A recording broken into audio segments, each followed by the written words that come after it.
Estamos en comunicación con el doctor Luis Cámara, médico clínico y miembro del Comité Asesor Presidencial. Doctor Edgardo Chini junto a Laura Veral nos saluda. Buenas tardes, ¿cómo le va? ¿Cómo le va? Buenas tardes. Gracias por atendernos, como siempre, un gusto conversar con usted.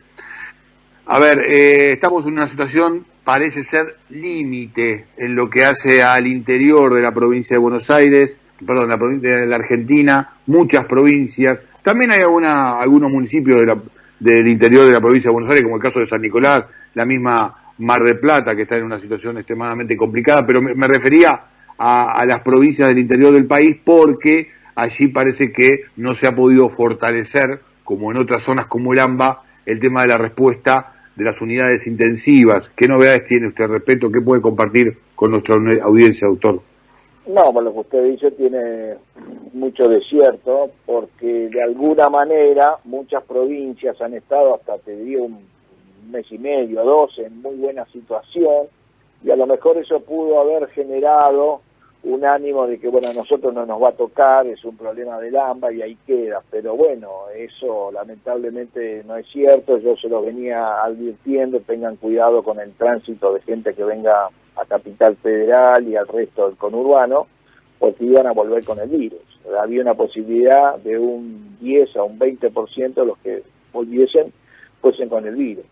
Y las provincias resistieron, pero bueno, finalmente hace mes y medio se empezó a perforar todas esas murallas, por así decirlo, se empezaron a hacer pequeños focos que al principio parecen como inocentes, poquitos casos, tenemos 2, 4, 6, no parece mucho, y súbitamente te aparecen una cantidad tremenda en lugares, además en ciudades de segundo y tercer orden provincial, no solamente en las capitales, con lo cual la estructura sociosanitaria es un poco menos robusta, es bastante más liviana. Es lo que está pasando también en muchas ciudades del interior de la provincia de Buenos Aires, que hay que andar trasladando pacientes de un lado para el otro.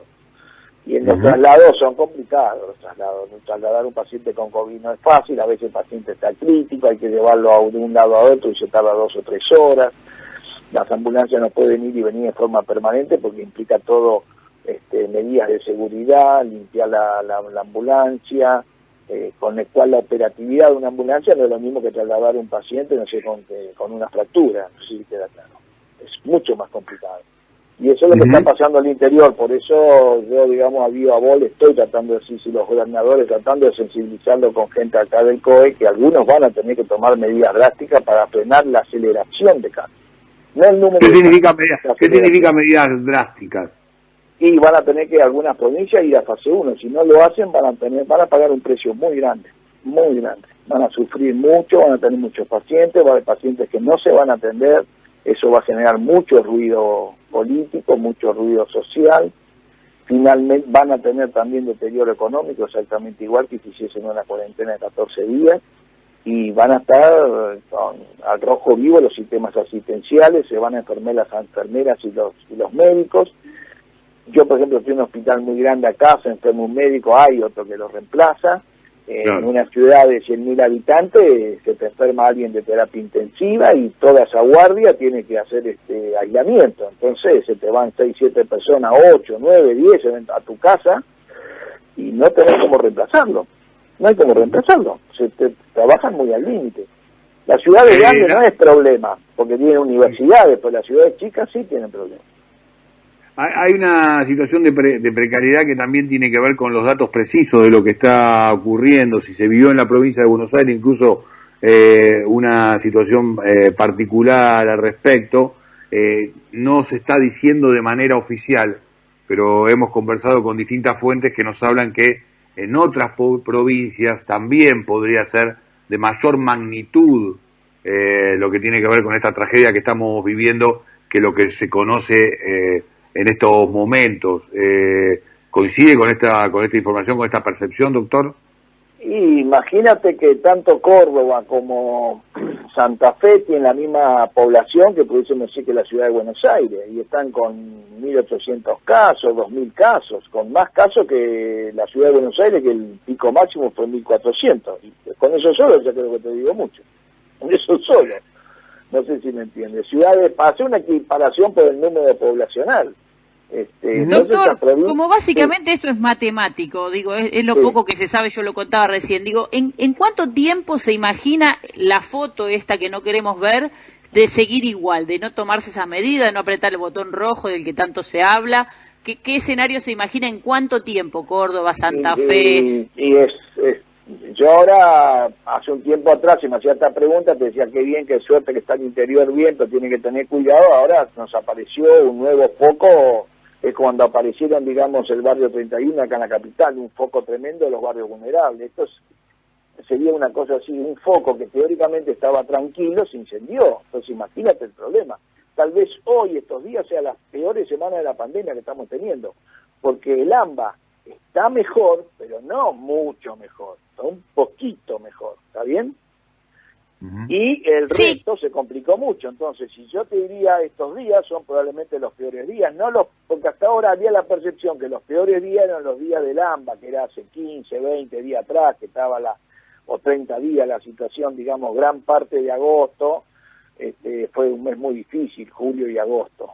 Pero el resto del país estaba bien. Ahora tenemos AMBA un poquito mejor, tendiendo a descender, pero la provincia de Buenos Aires se está complicando y se complica todo el interior. Entonces la suma total, estamos mucho peor hoy que hace un mes atrás. ¿Qué pasa con Jujuy, Salta, Río Negro, que eran tan complicadas hasta hace unos días? ¿Dejaron de ser noticia por Córdoba y Santa Fe o siguen igual?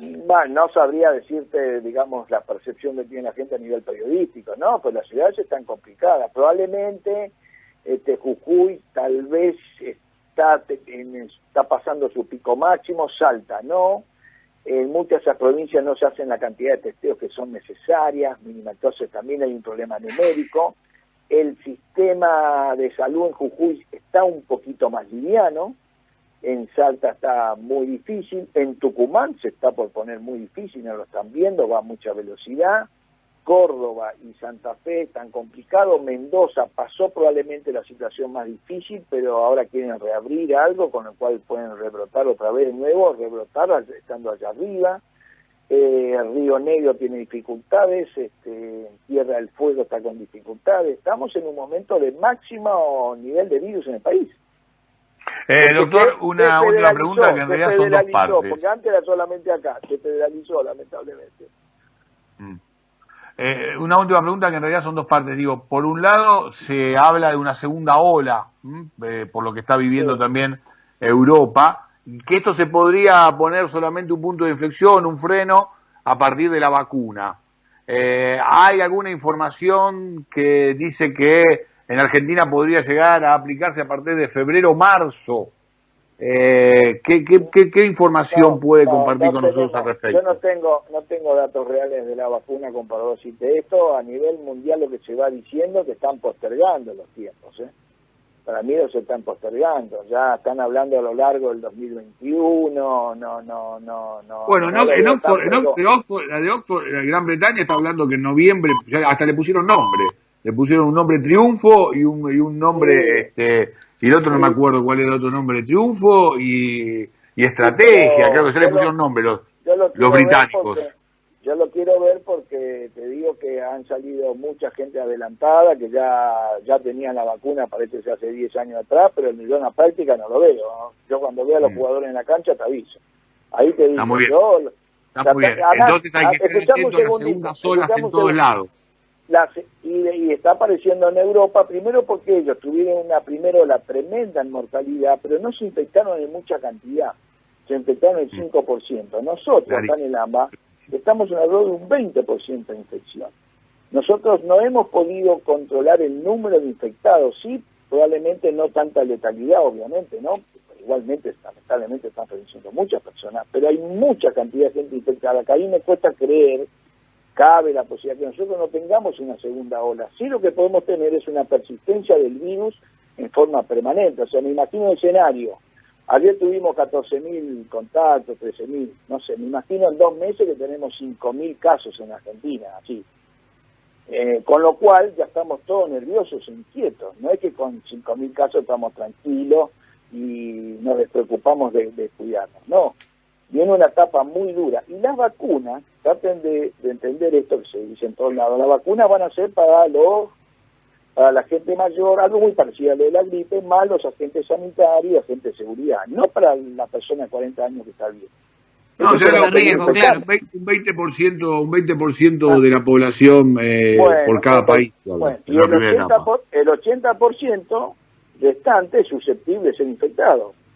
¿Me queda claro? Y de repente el virus, una persona de 50 años, se lo puede llevar puesto, no es tan inocente. Digamos, ese criterio y además, esto de llevarlo puesto, que la pasan muy mal, tengo demasiados casos cercanos, Además la pasan mal, bien dijiste algo, ya en España armaron un grupo que se llama COVID persistente, un 10, 12 o 15% de la población queda con muchos síntomas post-COVID, estoy hablando de toda población joven, muchos síntomas que no pueden trabajar, no pueden hacer cosas, están mal, me duele acá, tengo problemas en la memoria, tengo problemas en el olfato, o sea, está habiendo toda una enfermedad post-COVID, está apareciendo el fenómeno de las reinfecciones de a poco, porque el virus a veces en personas que tuvieron una infección de poca monta no genera mucha inmunidad, y es una inmunidad que puede ser transitoria, entonces pueden reinfectarse. Ese es un tema que se va a poner en discusión dentro de relativamente poco.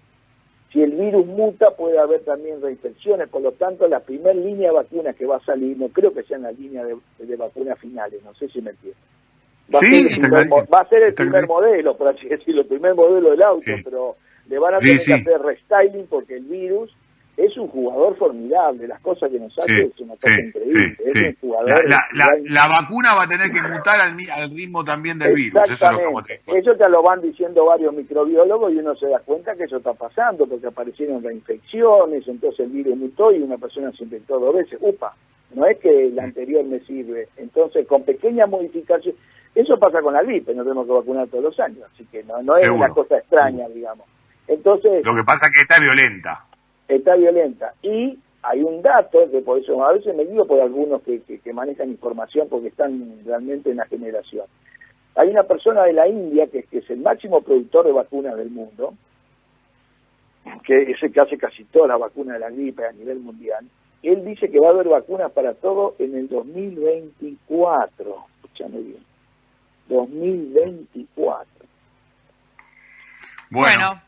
Ahora que con la inquietud. Nos dejó pensando, Cámara. No, pero ¿qué querés que te diga? Yo creí también que iba a pasar, pero en un momento me di cuenta de que no pasa, se pone difícil, entonces hay que aprender a convivir con el virus. Con la verdad no ofendo ni temo, decían. Vamos a tener que andar con el barbijo y con los mayores cuidados de protección. Con el barbijo y ver cómo hacemos una especie de arquitectura de la epidemia, cómo pasó, cómo reconstruir los sistemas laborales, cómo hacer la economía. ¿Cómo reconstruir los sistemas laborales? Sí, señor. Hay que reestructurar todo porque esto va a durar bastante tiempo. Uno tenía la ilusión de que Bonqui se iba, pero no se va y no sale ningún antiviral. Se está poniendo mucho en las vacunas, para mí ahí también es un error, yo creo que investigaría también mucho en hacer antivirales, porque si es un antiviral la enfermedad se pone más benigna, cuando se ponga más benigna sería una gripe común y me quedo tranquilo, pero no se está investigando mucho en antiviral y está toda la energía puesta en vacunas, entonces hasta que nos vacunemos todos, o que todo el mundo se infecte, puede pasar 2 o 3 años, la era, para mí es un cambio de era, esto es mucho más que la crisis del 2020, la crisis del 29. No hay país del mundo que no esté afectado económicamente o que no esté afectado sanitariamente, pero sobre todo desde el punto de vista económico. Están todas las fronteras, muchas de las fronteras cerradas, una cosa delirante. Ahora me entero que dentro de 2 horas van a cerrar una parte de Madrid, una cosa delirante. Uno se pellizca, diciendo, ¿será cierto? Entonces, estamos adentro de una película que nunca imaginamos que íbamos a vivir. Que nunca imaginamos, y lo que acá sí de repente es como podrían decir, uno tiene que asumir esta realidad y en función de eso a ver cómo me adapto. Porque si yo quiero volver al mundo interior ahora, mañana, voy a chocar, es como Titanic, Cámara, en este escenario, ¿me quedo adentro y me guardo o salgo a adaptarme al nuevo mundo, a enfrentarme con el virus? Te tenés que cuidar, siempre hay que mantener normas de cuidado, salir al aire libre, pero siempre con normas de cuidado. El aire libre es protector, pero no te inmuniza, vos lo tenés que ayudar, no podés cometer errores también. Habrá que recrear todo el trabajo, trabajo en casa, armarte una estructura, habrá que ver cómo la movilización de personas de un lugar al otro. Estas ciudades grandes muy insalubres, sin sistema cloacal para mucha población, es el problema de América. Por eso en América, yo se lo dije, yo de entrada me di cuenta que la enfermedad, como toda enfermedad infecciosa, ataca a los pobres. Lo que pasa es que esta es tan infecciosa que desde los pobres irradia a las otras clases sociales. Entonces ahí aparece como una especie de histeria colectiva, porque irradia a los no pobres. Pero es una enfermedad típicamente de los pobres. Pero esto lo dijo Carrillo, que dice que frente a la indignidad y a la pobreza, los gérmenes son unas pocas causas de enfermedad. Eso lo dijo Carrillo hace 60 años, en la década de 50. Y esta enfermedad nosotros hemos visto cómo se generalizó en los barrios populares. Y eso le pasa a toda América. Por eso que en América va a ser una sangría. Es una sangría lo que nos pasa a toda América, desde América del Norte para abajo.